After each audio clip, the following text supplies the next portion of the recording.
الرحمن الرحيم الحمد لله رب العالمين والصلاة والسلام على أشرف الأنبياء والمرسلين نبينا محمد وعلى آله وصحبه أجمعين أما بعد السلام عليكم ورحمة الله وبركاته. معزز سامعین کرام، مسئلہ نمبر 79، 80 اور 81 آپ کے لیے پیش خدمت ہے.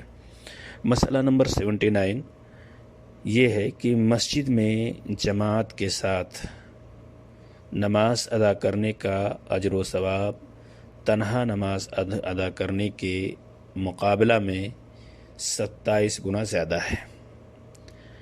اس لیے ہمیں اور آپ کو چاہیے کہ ہم باجماعت نماز ادا کرنے کی پوری کوشش کریں اور اس کی توبیخ اور زجر، اور اللہ کے رسول صلی اللہ علیہ وسلم نے ان لوگوں کے گھروں کو جلانے کا ارادہ کیا تھا جو اذان کی آواز سن کر اپنے گھروں میں بیٹھے ہوئے تھے.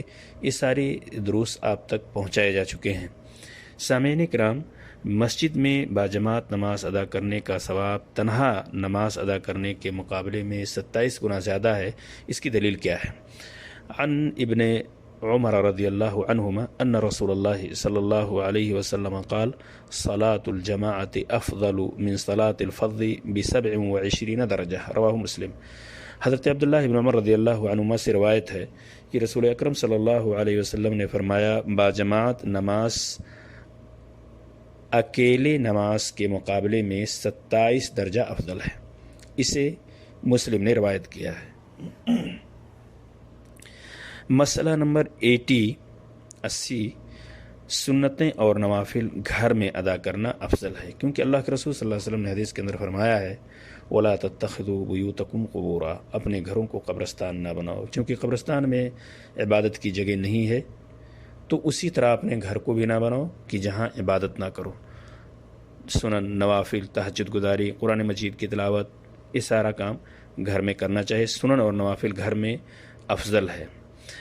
مسئلہ نمبر 81، مسجد نبوی میں نماز کا ثواب مسجد حرام کے علاوہ باقی تمام مساجد کے مقابلہ میں 1000 درجہ زیادہ ہے.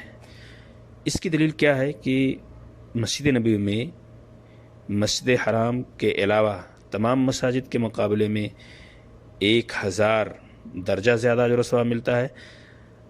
دلیل ہے ابو ہریرہ رضی اللہ تعالیٰ عنہ کی حدیث. عن ابی ہریرہ رضی اللہ عنہ قال قال رسول اللہ صلی اللہ علیہ وسلم صلاة فی مسجدی هذا خیر من 1000 صلاة فیما سواہ الا المسجد الحرام. متفق علیہ.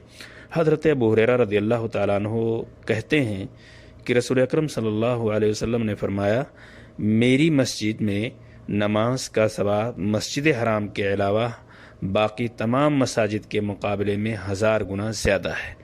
اسے بخاری اور مسلم نے روایت کیا ہے. سامعین کرام، امید ہے کہ یہ تینوں مسائل آپ کے سامنے بالکل واضح ہو گئے ہوں گے. اللہ تبارک تعالیٰ سے دعا ہے کہ اللہ تعالیٰ ہم سب کو تفقہ فی الدین عطا فرمائے اور شریعت اسلامیہ کے مطابق نماز پڑھنے کی توفیق عطا فرمائے. آمین. السلام علیکم ورحمۃ اللہ وبرکاتہ.